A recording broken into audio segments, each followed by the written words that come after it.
Hello, and welcome to Between Two Corals, a One Dive family podcast. Today, we're going to be talking behind the scenes of photo video shoots, especially underwater ones, while we're making our materials and things like that. And I'm joined by Will Limpert and William Drumm to talk about experiences they've had and tips and tricks and funny stories of things that happen behind the scenes of filming for especially our materials. Welcome, gentlemen. How are we doing? Doing well. Super. Good. Excellent. All right. Will, why don't you go ahead and introduce yourself? Tell us where you're from. Tell us about some diving history and stuff like that. All right, cool. My name is Will Limpert. I'm from Syracuse, New York. I'm an independent filmmaker.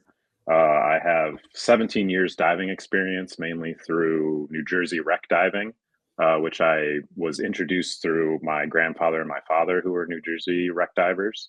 And in terms of bringing my filmmaking underwater, it started out as just being interested in filming my own dives and then kind of cataloging, what went well, what went wrong, what we saw. And then as my career as a filmmaker started to grow, I started to turn my underwater passion into more of dramatic or, artistic shooting and less so just like throwing the old GoPro on the head and just seeing whatever I saw sort of thing.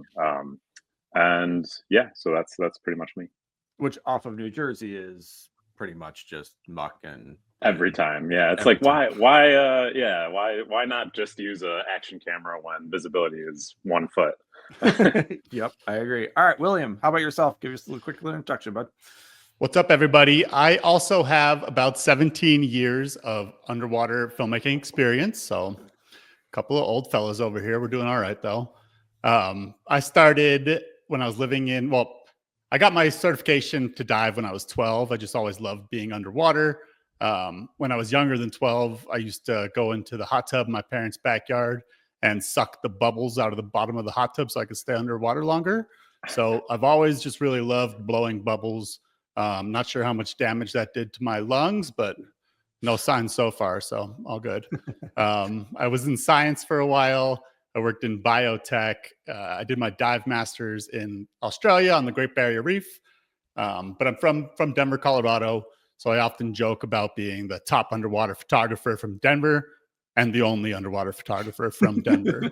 I started kind of the same way. I saw all these great things when I was scuba diving in Seattle, from harbor seals chasing fish to giant Pacific octopus on eggs and all these other things that I just really wanted to show my friends and family and other people. So I started with a GoPro like so many other people, and I was really focused on creating short clips of specific behavior or cool things that I saw underwater.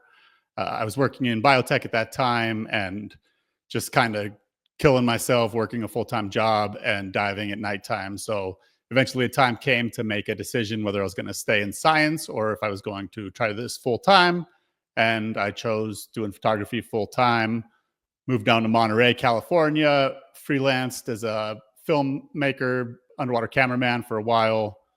It was tough. I was broke, super broke.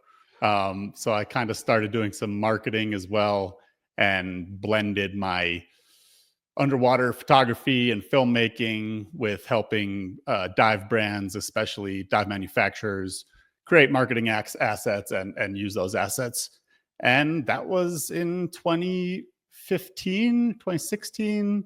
Oh, I'm sorry, 2015, 2016. Sorry, that's right.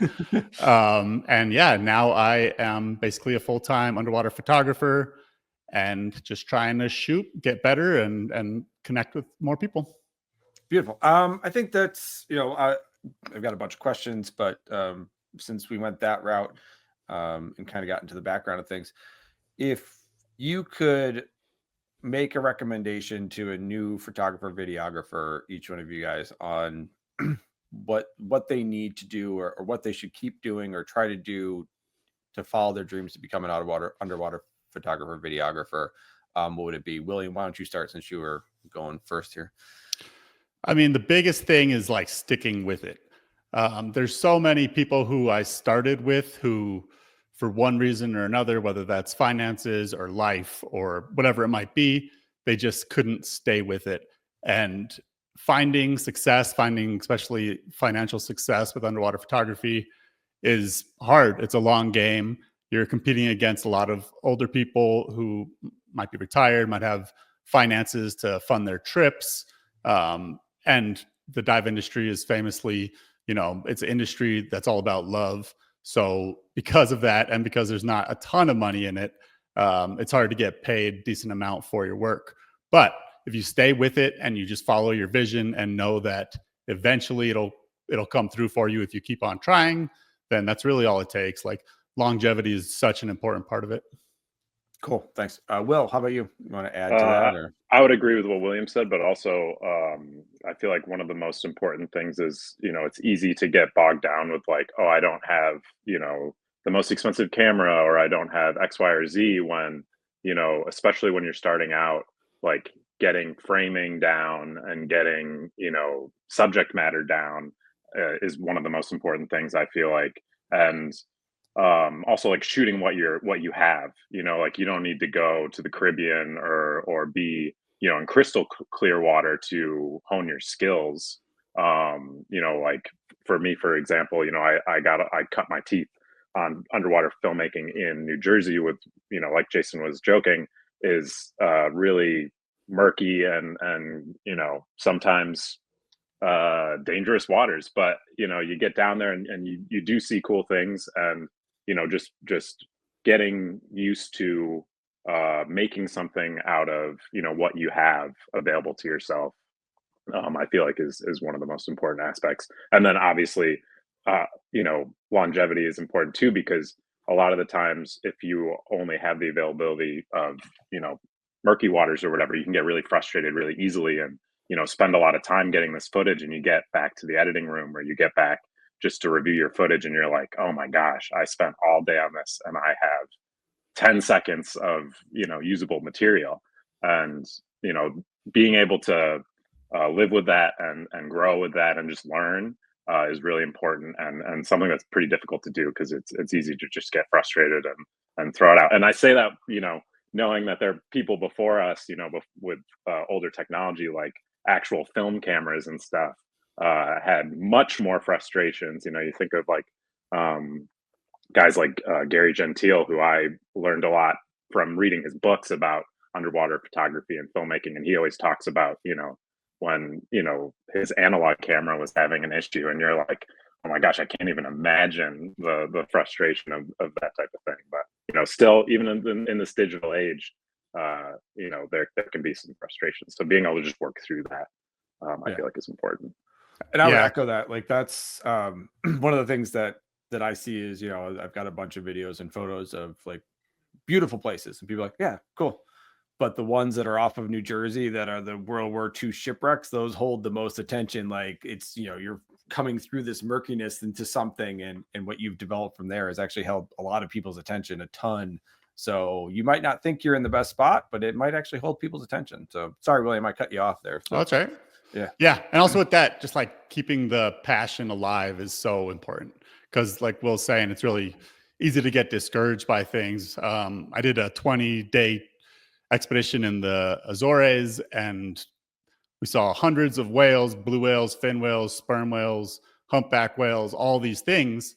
And the visibility was so bad, the whale would be right next to the boat. You jump in the water and look around, and it's just green. And that was 20 days of doing that, spent a ton of money, a ton of time on it, and came home with pretty much nothing. So keeping the creativity and the passion alive is 100% fundamental. I'm kind of running into that myself right now, just getting bogged down with business work, life stuff, and realizing that I'm not spending as much time as I want to be actually creating and like doing that creative process that I love so much, that got me into it. So because I'm able to kind of understand that, just figuring out ways that I can update what I'm doing to spend more time creating and doing what I love. And that's a great point, is, taking those times to get back to what you're passionate about, taking those times to, sharpen the saw, as they say, and getting that refreshing and going back to that passion, which is great. Which segues us into, I'll start with Will on this one, of most recent project you're working on, just so we have like a reference point. And as we're talking, what's the most recent project you've been working on, Will? Well, I am working on an SDI project, which I'm not sure how much you want me to. You can throw it out there. Here, go ahead. Yeah, just working on currently editing open water scuba diving instructor courses, the series for that course, and editing a lot of footage that we got in Bonaire and in Florida, um, and it's been a lot of fun. Especially, I'm not an instructor, so being able to take all that information in and like create these videos is always just like teaching me so much too at the same time, which is a great sort of kickback of this project specifically. Nice, beautiful. William, what have you been working on? Cool. I'm also working on SDI project. It's a series of blogs about different diving destinations, which has been really fun. And then in June, we're having a film screening / art showing / big party here in Denver. Last year during the Mobula run down in Baja, we filmed a little artist profile about me with my friend Josh Bernendez. And so we're going to have this screening, going to make it really a big event, and I'm really looking forward to it. So starting to kind of put that together as far as getting it out there and getting ready for it. And it's going to be the party of the year. So it should be fun. Yeah, it sounds awesome. I love it. Very nice. And I'm hoping to get some footage up in the St. Lawrence here pretty soon. So obviously you guys are both invited. I've invited both of you guys multiple times. So if we can make that work, it'll be super cool getting some of the wrecks up here, especially with the new marine park that's going in the Great Lakes. So trying to get some of that footage and filmed up. So Definitely see if we can make that work. But green water, baby, green water. Love it. Gotta love it. Yeah, beautiful. I just got back from Baja on Sunday. Not green water, super blue, super beautiful. And there was actually in the mobulas. So mobulas are like mini manta rays, and they aggregate in thousands and thousands of numbers down in Baja. And because they're there to feed, I think they're there to feed, and also mate too. Maybe, I'm not really sure about that, but they usually are in the green water. So there's tons of jellyfish in the water. Like you're getting like little wasp stings, little water's a little spicy down there. But it's funny because it's like you'll be shooting in this crystal clear blue water. We shot, a bunch of different animals. We saw sperm whales out there and false killer whales and blue sharks and all these other things. And then you try to go shoot the mobulas and it's like 15, 20-foot visibility. And like, yeah, it's a very different thing. It's so much harder. Those people who live in areas and dive in areas with cold green water, you guys are saints and you're doing great. Blue water people, you got it easy. I love it. Too funny. Great segue. Again, nice work. I don't know if you're reading my mind here, William, what the deal is. We don't really have a script we're going off of, so you're figuring it out. But talking about like unique things you didn't think you're going to have to deal with, or just blooper type of ideas when you guys were on different assignments. So William, why don't you go ahead and go first of just some bloopers of things you never thought you were going to have to deal with on a photo video shoot. Well, I think that one of the most important components of like being successful in underwater photography for the dive industry in particular is like you're a jack of all trades. A lot of times you're the producer, you are the editor, you are the filmmaker, you're the model, like literally everything. So I think that for me, I think that's been one of the most challenging parts is I've done a bunch of shoots up in British Columbia, and I remember one in particular where I had everything lined up and I thought it was all good. Got up there, the models bailed, like the conditions were bad, and just scrambling, trying to be that producer and make this content that you have to create while also figuring out all the back end pieces and how it's all going to fit together. So that's one thing I could think of right now. There's other blooper type stuff too with like, I don't know. I did a film for a shoot for Pacifico a while ago in Monterey Bay. And Monterey is like, when it's good, it's like the most beautiful dive destination in the world. But finding those days that are good are extremely difficult. And basically, if you plan a shoot in Monterey, you can plan on it being terrible because you just can't plan the visibility. You can't plan the conditions. And we did the shoot for Pacifico. I was really excited about it. It was one of my first big shoots. And first of all, the conditions were just like so dirty bad, like 10-foot visibility, maybe, like really bad, big surf and everything. I rented a camera for it because at the time I was shooting on a Sony RX 100 Mark II. So not really a cinema level camera or anything. So I rented a camera for it. And first day, first dive, already dealing with the bad conditions, and my camera froze underwater. And when your camera freezes underwater, you can't do anything about it because you got to pop out the battery and stuff. So it's like I've got these people from Pacifico there watching me. I've got my crew helping me, and I get down to the bottom and my camera doesn't work. So we scramble back up to the surface, and I ended up shooting most of it on the RX 100, which is my backup camera. So that's another part of it, is just like doing whatever you can to make it work using what you have. Oh yeah, absolutely. That's, you know, the classic, you left the cap on, the manual focus gets clicked when you go to get in, and suddenly it's on manual instead of automatic because you were putting in the housing. Like, oh, I've had that for sure. Those are the worst. Will, how about you? Things you didn't think you were gonna have to deal with, or bloopers or anything along those lines? Well, I think one of the funniest things I can think of that actually turned out to be a good thing was running into a bait ball while we were trying to shoot for the open water scuba diving instructor course, because we had a shot list of, you know, it was like day one, day two, we had a shot list of a ton of things we needed to get. And we're slowly working with the models that, you know, we're getting a rhythm. We're starting to actually get some work done. And then all of a sudden, you know, somebody notices that there's a massive fish off the edge of the reef. And so, of course, the whole shoot day is ruined because everybody wants to go over wonderful. to the bait ball. Yeah, no, well, yeah. I mean, yeah. I think the image in the background here is from that day, Yeah, actually. yep. But so got some amazing footage and stuff. None of what we wanted to get or needed to get, but you know, very usable stuff, definitely for marketing purposes and stuff. But like those types of moments where, like, you know, filmmaking on land is difficult, like prep time, getting everybody on the same page, communication, all that stuff.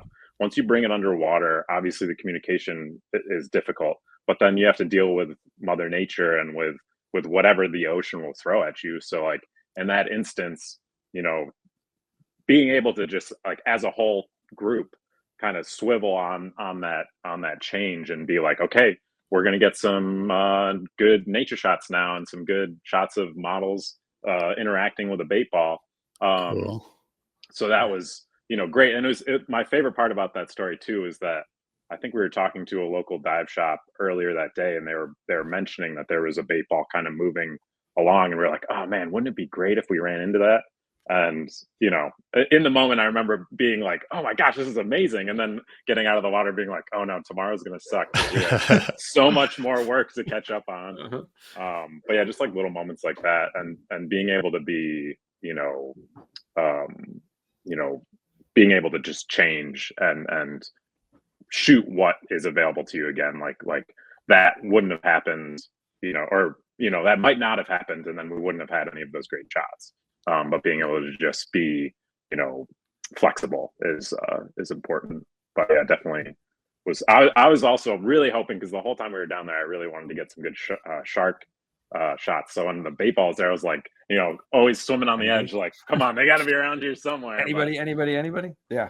Mother Nature getting in the way and helping at the same time, right? Yeah, I was going to say, of all the things that Mother Nature can throw at you during a shoot, that has to be one of the best ones. Like, yeah, it turned out all right.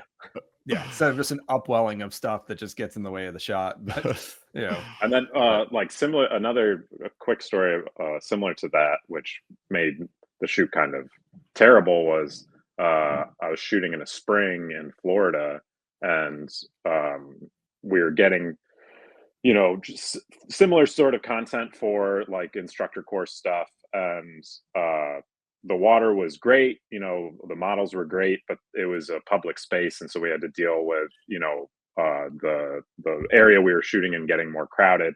And right when we were like locking in the day, really catching our stride, somebody comes out with the mermaid leg attachment or whatever the Yeah. fins are, where they dress up as a mermaid and are swimming around. So all of a sudden, I'm in the editing room, and at a certain point in the footage that day, there's a mermaid in the background of like all these shots, and you're like, oh, great! Like that's going to be hard to fix in post. Yeah. Focusing on your model, not realizing that that's there, right?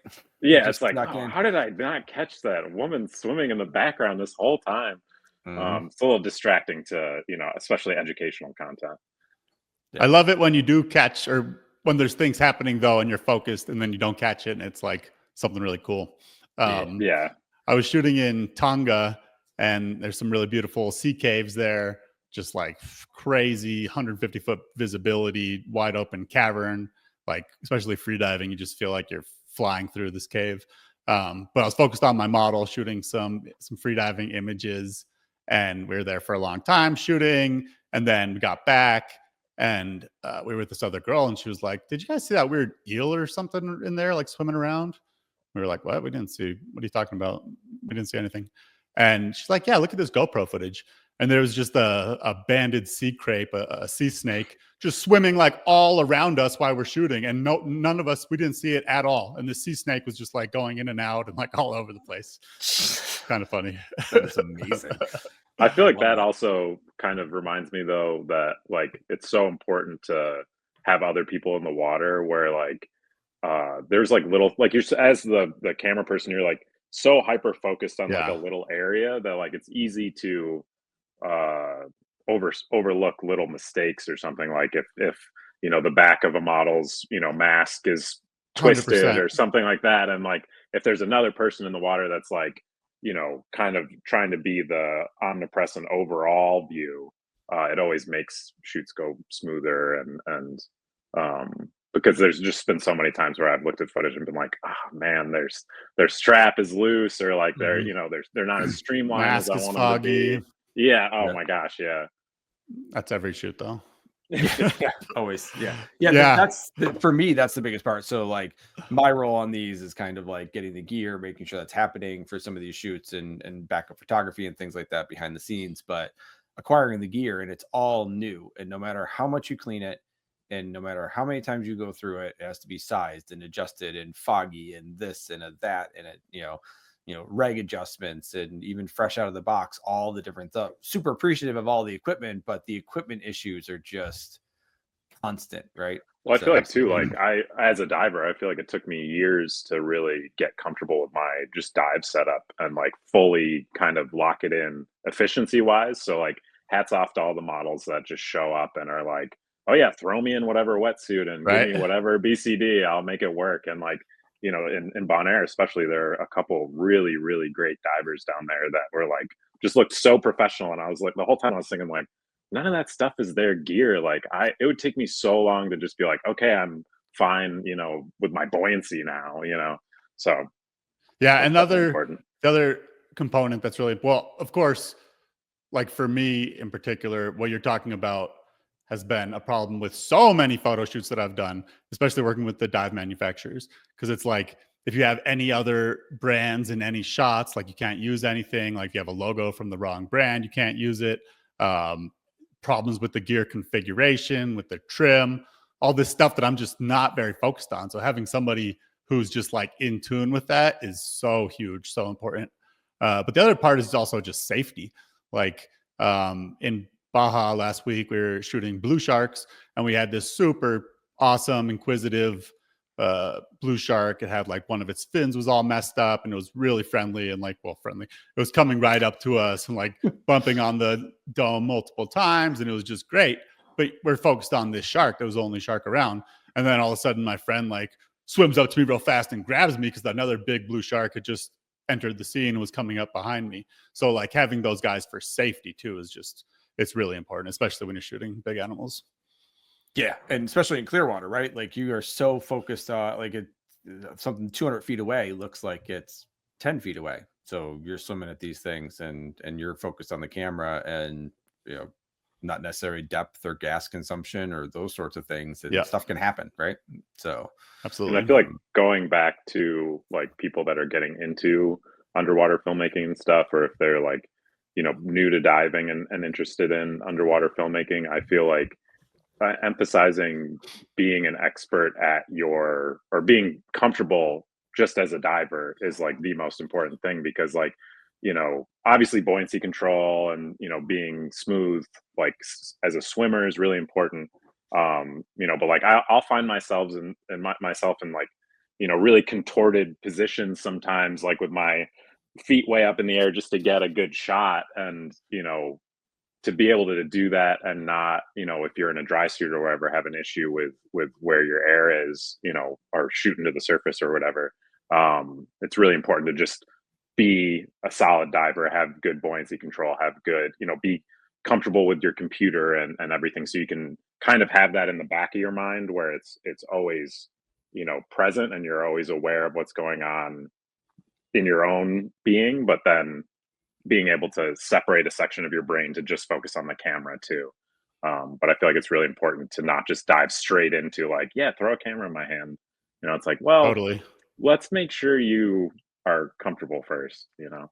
I think that I heard that. I think Thailand, they just Yeah. banned anybody who's not already an advanced diver from using a camera at all, which That's smart. kind of makes sense. Yeah, it's smart. Yeah. And then, yeah, I think you're so correct. So much of underwater photography is experience, like it's muscle memory, and it's all these other things, and that includes the diving. So you just have to be super comfortable diving. You have to have a lot of dives under your belt before you can do what Will's saying and kind of put that in the back of your mind and really focus on the shots and do it safely. And I also think that this might be a bit of a hot take for some people, but for me, being able to shoot in like lots of different environments, lots of different conditions has been really important. And with that, free diving has been really awesome for me. You know, I've been a scuba diver, like I said, since I was 12. I've done like snorkeling, but never got that into free diving. And then in the last few years, I've got a lot more into free diving. And it just really opens up a lot more opportunities for shooting. There's plenty of places where scuba diving is the only option. It's the best option. It's what you need to do. But then there's a lot of other opportunities that you just can't access with scuba. So whether that's like big animals where you're jumping in and out of the boat constantly, or just somewhere that's really hard to, like a shore dive that's really hard to get to or something like that. So being comfortable in lots of different diving situations, including breath hold, I think is pretty important. Yeah, definitely. I was going to go there eventually. So since you hit it, like, so you've been shooting a lot breath hold, and Will, I'm not sure if you've got much experience in that range, but talking about different gear configurations, right? And including free diving there. William, what brought you to the free diving shooting? I know you've been doing a lot of that recently. Big animals. Yeah. I love shooting big animals, and a lot of them are moving quickly or they just get spooked by scuba. It's mostly just because they're moving quickly and you have to like get in and out a lot. So in 2023, I did the Tonga expedition, and that was all free diving. So that's when I first really got into it. I did my basic freediving class right before that course, and it was really awesome. The freediving class is so cool because like in the open water scuba and scuba diving class, you learn to use the equipment to sustain your life underwater. It's awesome. It's really fun and great.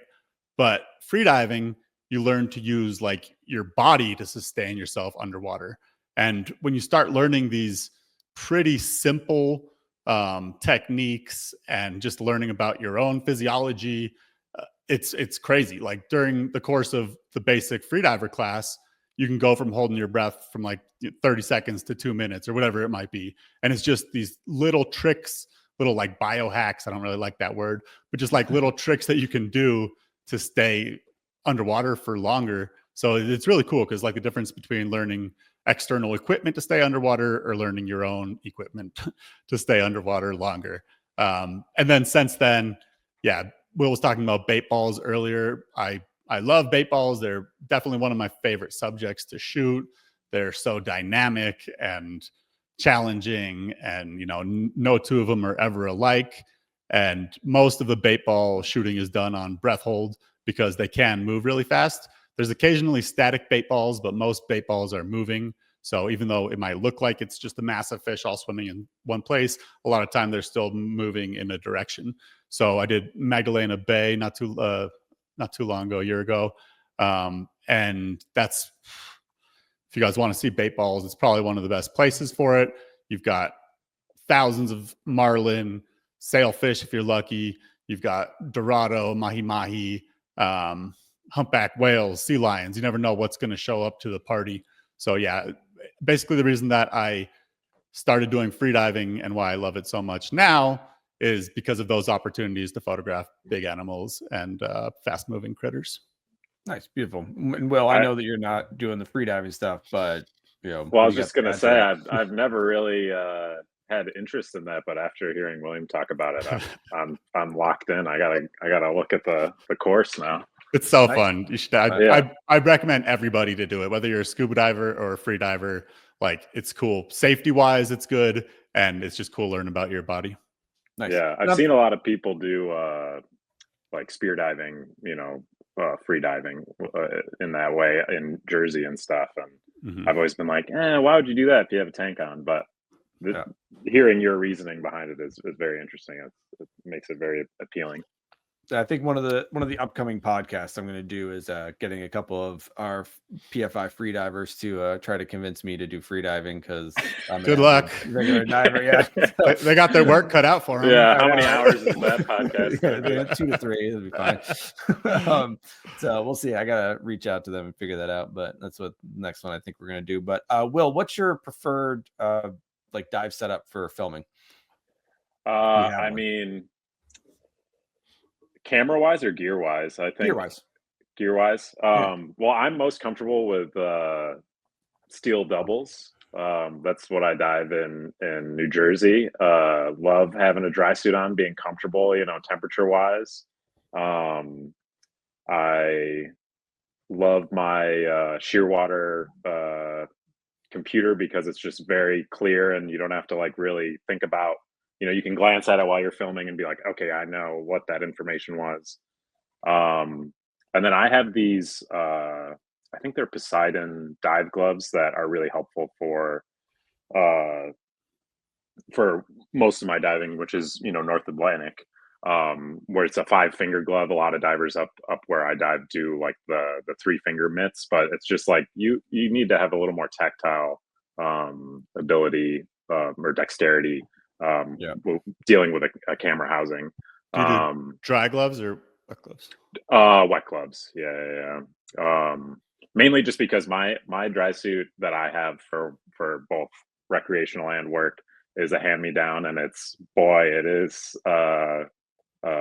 basically a damp suit, I guess, not really a wetsuit or a dry suit. It's currently getting a zipper change, which I'm hoping fixes all the issues I had on my last dive.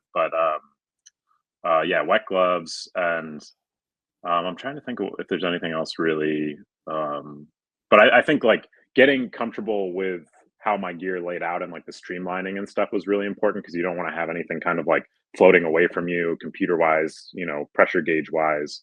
I like to kind of have it all kind of tucked in so that it's all really close and available, and I'm not, getting tangled up at all with the camera setup. Wet dry suits can be really, really terrible. Yeah. Oh my gosh, yeah. And I wore it to a shoot in Florida, which it was so funny. My father was like, "Why are you bringing a dry suit down to Florida?" And I was like, "Well, I'm going to be in the water all day. I don't want to be freezing cold." But I brought it down, and it was so embarrassing because I had a terrible neck leak, and one of Joseph, who works at SDI, actually lifted me up by my legs so that I could completely drain so I could get back in the water again. So yeah, being able to also, deal with those sort of equipment issues is important, because like if everybody's there on a shoot and you have something on your own gear that's not working well, trying to do like a quick fix that's obviously safe, but being able to put up with the elements just to get the shots, because like it's all these things have come into alignment for this moment. And if any little thing is messed up, you don't want to be the guy that's like, "Oh, sorry guys, I'm you know, a little wet, you know, and we have to reschedule. It's like you have to kind of be, um, you know, tough in that sense. I feel like Yeah. it's important. Yeah, safety conscious, but like definitely redundancy is key. I think Bill Mhm. or William, you and I were talking about, you know, I think you recently got a second camera set up, like full copy to make sure that you got redundancy, right? Like full redundancy of everything to Well, make sure. especially on those shoots that you're talking about, like those 20 days long Yeah. shoots, it's like you're, you know, out wherever, you know, in the world. It's not like you can go to the Ike Light store or, you know, go, Yeah. you know, down to the Marlock local, store. you know, Yeah. yeah, B&H on the island or whatever, you know. Yeah. Um, people who dive dry though, that some of them just love it so much. Even last week in Baja, which is like hot, it's like nice. There was a bunch of people doing dives in Cabo, all dry suits, and everybody was like looking at them like dry suits. Huh? Interesting Mhm. call there, buddy. I'm an all Yeah, year, baby. All year. we give the opposite look in New Jersey where we're like, wetsuit? Wetsuit, What are yeah. you, insane? Yeah. That's how it was when I was in Seattle and Monterey too. Just like, good for you, man. Yeah, Yeah. I did that truck trip with Dirty Dozen, and we were all in dry suits the entire time. A bunch of it's wreck penetration too, so and wreck diving, Right. but you know, Durability and yeah. yeah, and protection, right? Those are World War II actual wrecks, and we did photo video on those. But there's fuel still on those, so it's also protection Yeah. from all the elements and everything. I So was actually just looking at some of that footage that I think you took, yeah, Jason, the other day. It's some of yeah, that stuff is wild, and it goes back to that sort of thought of like, you know, you saying that some of the footage you got in New Jersey with like the World War II related stuff, you know, is just like visually so kind of astounding to look at, you know. yeah, yeah. It's that story to it, right? So Yeah. it's different people like different things. I like what you're saying, Will, about how like on these shoots, there's so many elements that come together to like capture what we're trying to capture, and that's one of the things I love the most about it. Like every time I get down to a shoot, honestly, I'm like, how did I remember to bring everything that I needed for this shoot? And having that redundancy is key. I used to dive dry all the time in Monterey, and we were doing this dive at Monastery, which is this really cool steep sloping beach, kelp forest, and a big drop off. So you get like big pelagics that'll swim up to you. And we get in the water. I feel a little dry, you know, like a little wet, maybe just a little leak coming on or something. But so we start swimming out, doing our surface swim, get 50 or 100 yards from shore. And it's not like a little leak. And I'm just like soaked, like my pants are full of water. And I'm like, I got to call this. So I turned around, swim back to the beach. You know, I'm already bummed out because I really want to do this dive, start trudging up the beach, turn around, and there's a mother and a calf gray whale with the divers I was with. And like the baby was super curious, going right up to them, like in a kelp forest on Scuba. You don't get this kind of stuff. Like that's like very, very rare. Even people who live there maybe see it like a couple times. And I'm just watching from the beach in my wet, dry Oh suit, just no. like. Oh, that's the worst. God. Yeah. I'll never forget it. That was the bait ball. My daughter Layla was with. She was helping doing some photography and some modeling and everything, and she was, you know, she's just on the younger side of things. So she was like, "I'm going to take this one off." I was like, "Okay." And we swam out. That's when we had the bait ball. Similar. Like, good thing you took the day off today. That sucks. Darn it. Yep. So, I don't know. How many times you left the lens cap on the camera when you got in the water, William? 0? Wow. Wow. Well Impressive. done, man. Well done. And I get the hearts look at too. that. Bam. Please. Wow. I've definitely had the manual focus problem though before.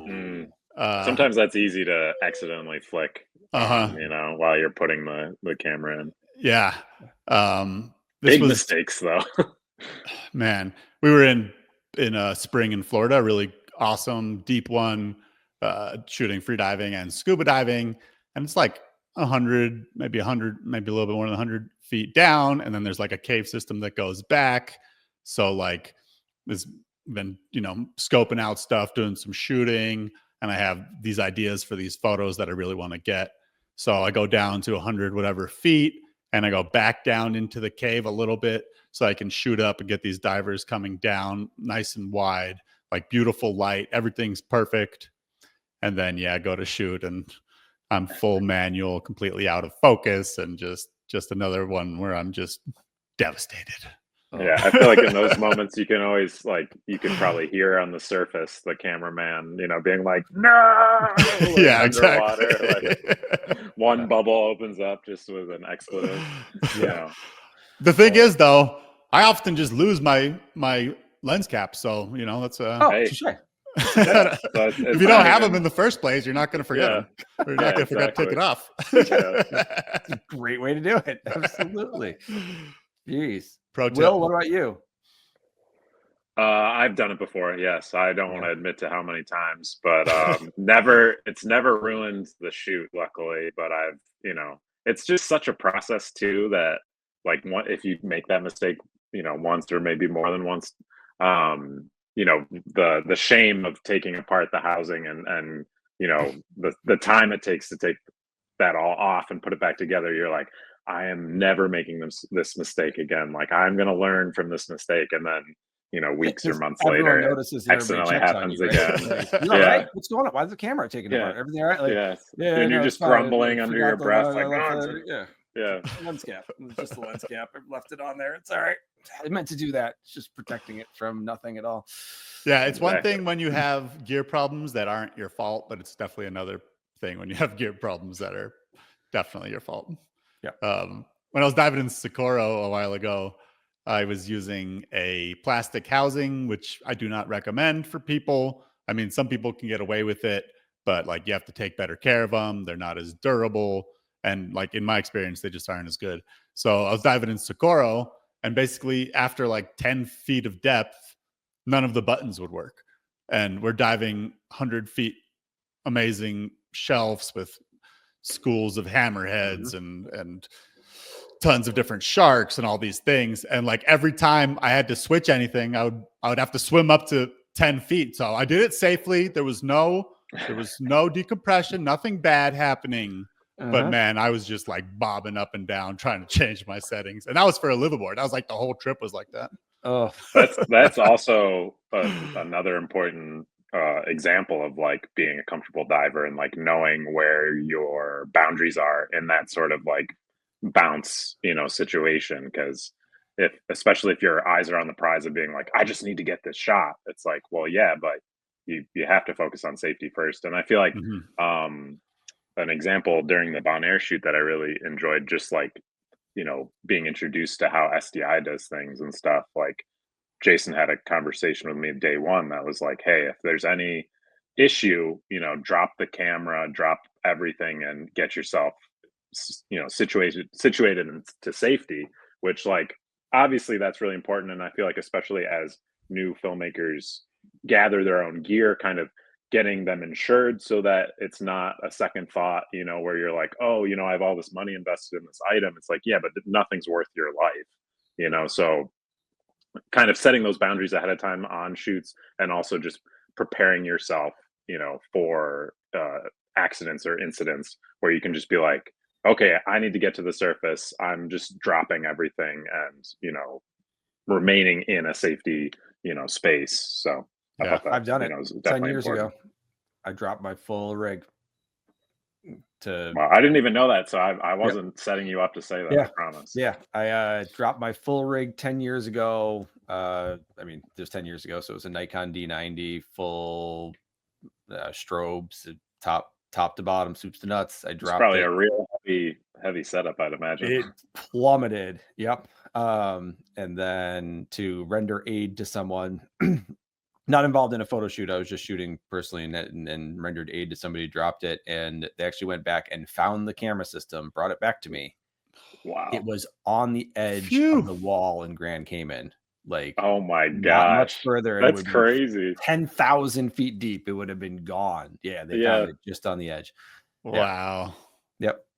Somebody else went and got it for you? Yeah. Yep. Man, that person's a hero. Yep. I mean, you are too for like saving another person's life, but like saving the camera. Yeah. They actually took the boat back out to go find it.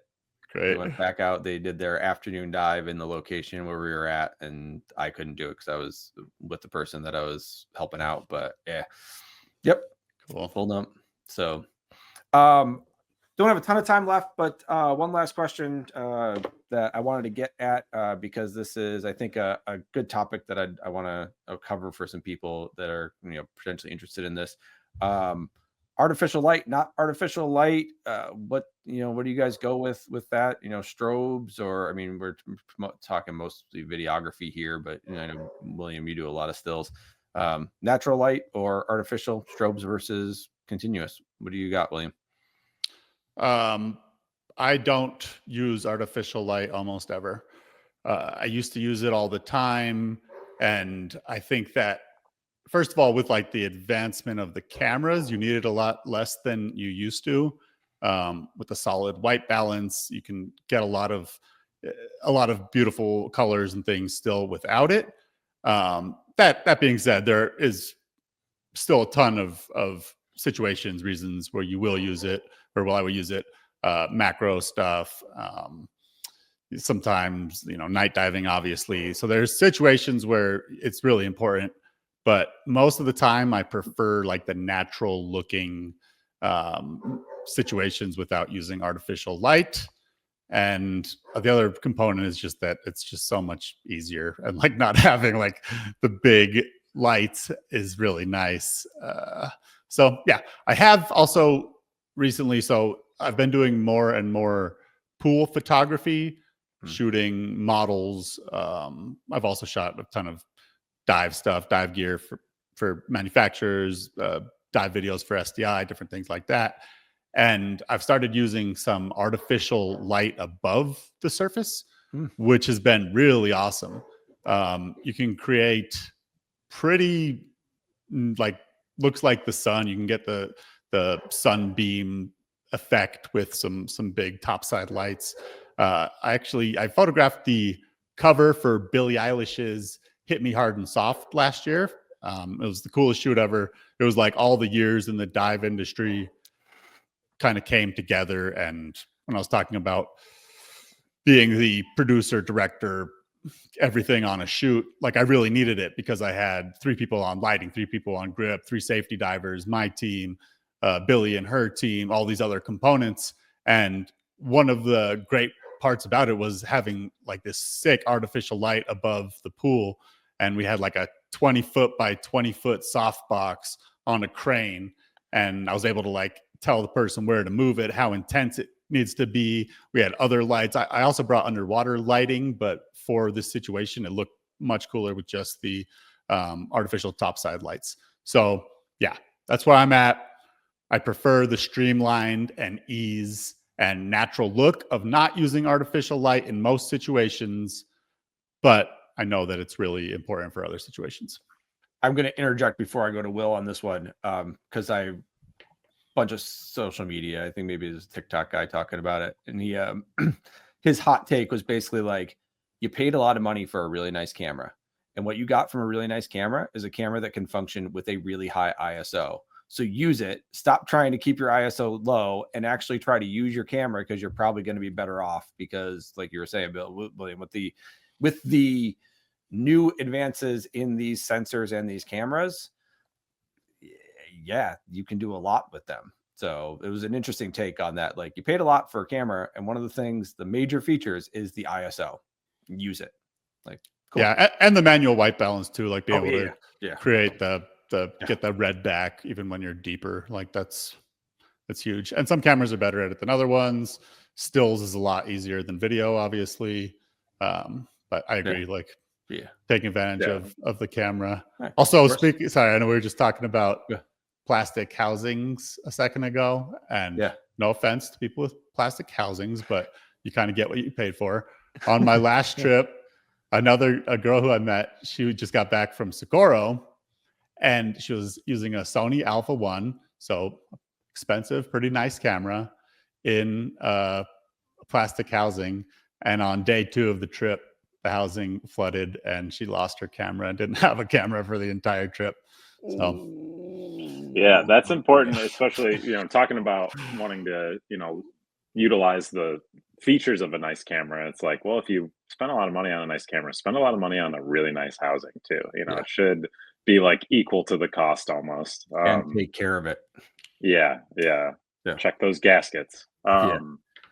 I agree with William, and I'm also kind of trending away from artificial light. I mean, hearing about the Billie Eilish shoot, it'd be sweet to get that 20 by 20 softbox on a boat somehow. You know, get Yeah. the crane out there. Yeah. That actually, when you mentioned that, I immediately thought of that image of like, oh, how could you get a crane on like a barge and do that? Oh, I But got a story when you're done. I worked on a film that I won't mention the actual name of it, that when I was working in production in New York City. We were shooting at the Statue of Liberty, and we were bringing all of our equipment, like all the camera cranes and stuff, over via barge. And one of the camera arms, like camera crane arms, fell into the water, and we lost it. And it was like such a crazy, like, again, the you know, I won't say what shoot it was, but it was such a crazy experience, and to witness like the insurance cost of like that, you know, sort of mishap happening. But I was just picturing that like in the Atlantic, you know, on a barge, like, you know, like, oh man, how can we get that set up? That'd be sweet. When Yeah, when that happened, did you guys just like put your hands in your pockets and walk away? I wasn't literally there, but there was, I think a few minutes before, the team on the ground worked up the courage to call the main production office and be like, hey, but I forget even what it was, like some stupid mistake too, or it was like, you know, just not strapped down or something dumb. Yikes. But yeah, trending away from artificial light because of, you know, the advancements in camera, you know, technology and stuff. But then again, you know, like where I do most of my recreational diving and some of the you know, just fun shoots, you know, you need lights for murky, deep Atlantic shoots. So Inside I do have Rex. them, unfortunately. That's what Yeah, I and was then, gonna but say. you're right. It's so annoying to have when you do shoot without the camera arm or the light arms on it. You know, like when you go back to them, you're like, oh my gosh, this thing is so big, and how am I going to even maneuver with this thing? You know. So, yeah, and also just packing for trips too. It's like my oh my bag is gosh. always like on Yeah. the verge of bursting. So Yeah, adds like 100 pounds shedding just those for the up. lights. Yep. Yeah. I was on a TV commercial shoot before I started working at SDI, and I was the safety diver, and a production company had come up to do the commercial, and they brought this massive light, which and they rented it from some underwater company in New York City, and they brought it up. And it seriously, I was like, if you would have just called me, I could probably have found you like 3 like actual underwater lights that are more powerful than this thing, but it was massive, and it took 3 divers to put it into place. You couldn't be near it when they powered it up because it was DC current to it. Like that was the safety protocol for it. And I'm pretty sure it added 0 light to it because we were trying to they were trying to light up a wreck in the St. Lawrence from like 50 feet away. They're like, you got nothing, dude. That's wild. I bet the salesman at whatever, you know, underwater photography store they rented that from was probably like, got another one. Yep. Another sucker to rent the massive useless light. Yep. And we had 1 vessel, and then we had to get a second vessel to make it so that we could actually shoot the entire thing. And it was just nuts of just like, all right, like we'll put it down. I had to use a lift bag to get it back to the boat. Like, well, they tried to put it out without a lift bag first, and it took 3 divers. And I'm like, just go away, turn it off and just go away and let me and this other guy go get it for you. That also kind of carried it over, like showcases the importance of prep, you know, and like especially for underwater stuff. Like if you have a company involved that maybe isn't as aware of like what's needed or what's not needed, you know, like all that hashing that out in meetings way before you get in the water is like super important. You mean the breakfast right before when they called you and said show up tomorrow? Yeah, you know. Well, I mean, you gotta right? you gotta be available for those as well, you know. Yeah, I feel like that's more common. Like last minute trips is like always how it goes. Yeah. We had a filmmaker, IMAX filmmaker, on our boat in Australia when I was doing my dive masters and working on that boat. And if you haven't seen those cameras, they're huge. They're like as big as a person. So we had to make our own little jerry rigged crane And like getting the camera in and out of the boat was like so much work. We had like 3 people lifting it and putting it in. And then he was there to film the coral spawn, which is really epic. Certain time of year, the elements align, the moon is full, something like that. And all of the corals spawn at once, which is massive eggs, sperm in the water, just like crazy. And he was there to film that. We were on a week-long liveaboard out to the Outer Barrier Reef, and it didn't happen. So we got picked up by another boat, and then the coral spawned the next day, and I missed it. Oh my God. Of course. That's the way it goes, right? The ocean plays by no one's rules. You know? That's right. God. That's rough. Cool. All right. Well, we're basically at time now. Really enjoyed talking to both of you guys. Thank you, William, and thank you, Will. I'm gonna let you guys say goodbye. Then I will say goodbye to all the people listening. So, Will, why don't you go first? Yeah, thanks for having me. It was great talking to both of you guys about, something that's a huge passion of mine, and I feel like I learned a little bit as well on this. So thanks again. Beautiful. Thanks, Will. William? Yeah, super fun. Great talking to you guys. Definitely try free diving, scuba dive a lot, get a lot of experience, shoot a lot. Don't get discouraged if your stuff doesn't look that good or if it looks great and nobody likes it on social media. It takes a lot of time, a lot of practice, and just a lot of longevity, a lot of grit. So keep going for it. I'm always open if you guys have any questions about photography or filmmaking, scuba diving, whatever. Hit me up. You can follow me on Instagram at William Drumm. And looking forward to what else we have coming up with SDI this year, because we've got some cool stuff happening. So definitely keep following us and checking us out. And thank you. Looking forward to hearing from you guys. Beautiful. Thanks, gentlemen. I'll talk to you guys in a second. All right. Thank you very much for taking your time and listening into our podcast, Between Two Corals, a One Dive Family podcast. We'll have more episodes. We're releasing them once a month. Feel free to like and subscribe and follow and comment along. We'll respond to any comments you put up there. And let us know what you thought. Let us know what questions you have. We're happy to answer them. So thank you very much. I hope you have a wonderful day and a great rest of your week.